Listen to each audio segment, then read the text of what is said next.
राधे राधे सभी को। आज का दिन है बहुत ख़ास क्योंकि आज हम जा रहे हैं अल्मोड़ा। हल्द्वानी से अप्रॉक्सीमेटली 94 टू 95 किलोमीटर्स दूर अल्मोड़ा डिस्ट्रिक्ट में है कुछ ऐसे टेम्पल जिनकी स्टोरी सुनकर आप भी हैरान रह जाएंगे।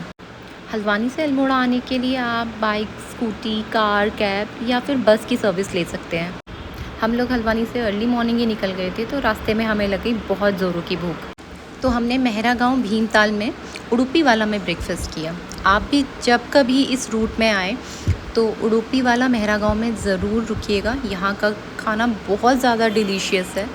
रेस्टोरेंट का एम्बियंस और क्लीनिनेस दोनों आउटस्टैंडिंग है। वॉशरूम भी प्रॉपर हाइजीन मेंटेन किया हुआ है, जो ओवरऑल एक्सपीरियंस को बहुत ज़्यादा बेटर बना देता है। ब्रेकफास्ट करके हम लोग चले अपने डेस्टिनेशन की ओर। Due to summer vacation Uttarakhand tourist activity से कम्प्लीटली पैक है। हर जगह टूरिस्ट डेस्टिनेशन पर विजिटर की बहुत सारी भीड़ देखने को मिलती है। लंबे ट्रैफिक जैम से निकलकर जब हम आगे बढ़े तो पहाड़ों के खूबसूरत नज़ारे और कैची धाम के दर्शन ने सारी थकान दूर कर दी। कैची धाम में हैवी क्राउड होने की वजह से हमने डिसाइड किया कि दर्शन रिटर्न जर्नी के टाइम करेंगे, ताकि आराम से बिना जल्दी किए हुए स्पिरिचुअल एक्सपीरियंस ले सकें। लंबे ट्रैफिक जाम और स्लो मूविंग ट्रैफिक को पार करते हुए हम अल्मोड़ा रूट पर आगे बढ़े। पहाड़ों के बीच का ये सीन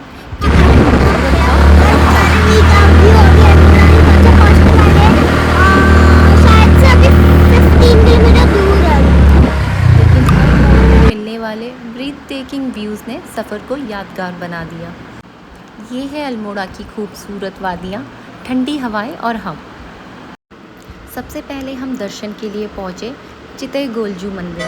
क्या आपने कभी ऐसा मंदिर देखा है जहाँ भगवान को चिट्ठियाँ भेजी जाती हैं? गोलू देवता मंदिर एक ऐसा ही मंदिर है। यहाँ की मान्यता है कि लोग अपनी प्रॉब्लम्स को एक लेटर में लिखकर गोलू देवता को अर्पित करते हैं और इसकी सुनवाई ज़रूर होती है। मंदिर की सबसे ख़ास पहचान है यहाँ पर लगी हुई हज़ारों घंटियाँ, जिन्हें भक्त अपनी मनोकामना पूर्ण होने पर चढ़ाते हैं। यही कारण है कि इसे घंटियों वाला मंदिर भी कहा जाता है। लगभग 40 टू 45 मिनट्स लाइन में लगने के बाद हमें भी गुरु देवता के दर्शन करने का सौभाग्य मिला। मंदिर की अद्भुत आस्था और हज़ारों घंटियों की गूंज को अपने साथ लेकर हम आगे बढ़े देवभूमि के एक और प्रसिद्ध तीर्थ जागेश्वर धाम की ओर। गोलू मंदिर से जागेश्वर तक का रूट बहुत ही ब्यूटीफुल है। चारों तरफ ऊंचे ऊंचे देवदार फॉरेस्ट, पहाड़ों की ठंडी ठंडी हवा इस जर्नी को और भी ज़्यादा मेमोरेबल बना देते हैं। रास्ते भर नेचर के पीसफुल एंड मेमोराइजिंग व्यूज़ देखने को मिलते हैं, जो हर ट्रैवल का दिल जीत जाते हैं। आफ्टर रीचिंग द होटल हमने जल्दी से फ्रेशन अप किया और विदिन 20 मिनट्स ही जागेश्वर टेम्पल के लिए निकल पड़े। टेम्पल हमारे होटल से सिर्फ 10 मिनट्स की वॉक पर ही था।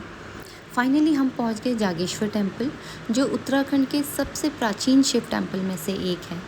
डेंस देवदार फॉरेस्ट के बीच लोकेटेड ये प्लेस अपनी पीसफुल वाइब्स और रिच हिस्ट्री के लिए काफ़ी फेमस है। यहाँ 100 से ज़्यादा छोटे बड़े टेम्पल हैं, जिन्हें 7th से 14th सेंचुरी के बीच बनाया गया है।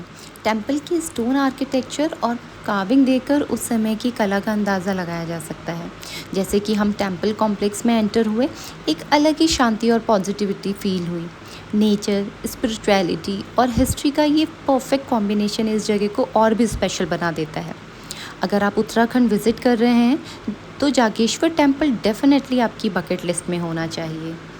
इस टेम्पल से ही सबसे पहले शिवलिंग को पूजा जाना शुरू हुआ। टेम्पल के नीचे बहने वाली रिवर के पास एक इंटरेस्टिंग लोकल बिलीफ है। यहाँ लोग छोटे छोटे स्टोन्स को स्टॉक करके मिनी हाउसेस या स्ट्रक्चर बनाते हैं। कहा जाता है कि अगर कोई एक ही बार में स्टोन को बैलेंस करके अपना स्ट्रक्चर बना लेता है तो उसका नया घर जल्दी बनने या घर से जुड़ी कोई विश पूरी होने की मान्यता है। तो शिविका ने भी स्टोन कलेक्ट करना स्टार्ट किया और अपना छोटा सा प्यारा ब्यूटीफुल हाउस बिल्डिंग बना दिया।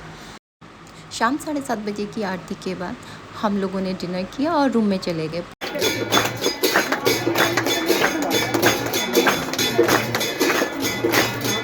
पूरा दिन ट्रैवल करके काफ़ी थक गए थे और हमें कल अर्ली मॉर्निंग कसार देवी के लिए भी निकलना था, तो जल्दी से पेट पूजा की और गए सोने के लिए।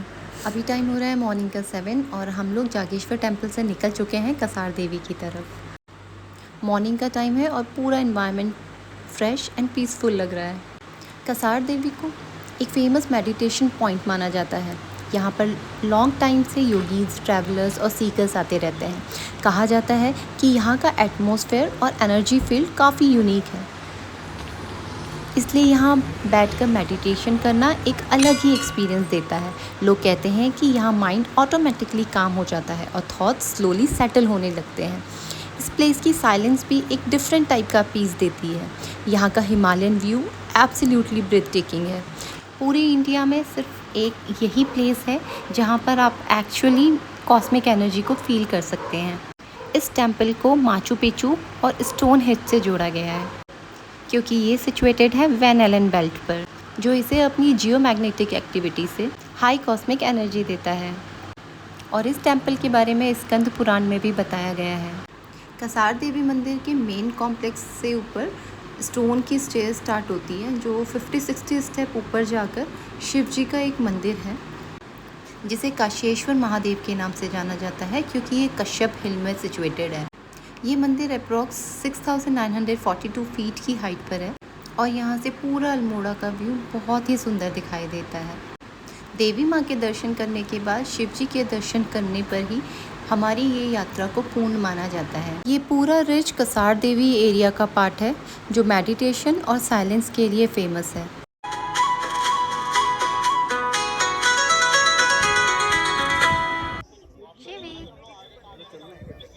रिटर्न होने में कैची धाम के दर्शन किए, जो हम फ़ोन पे कैप्चर नहीं कर पाए बिकॉज़ वहाँ बहुत ज़्यादा रश हो रहा था।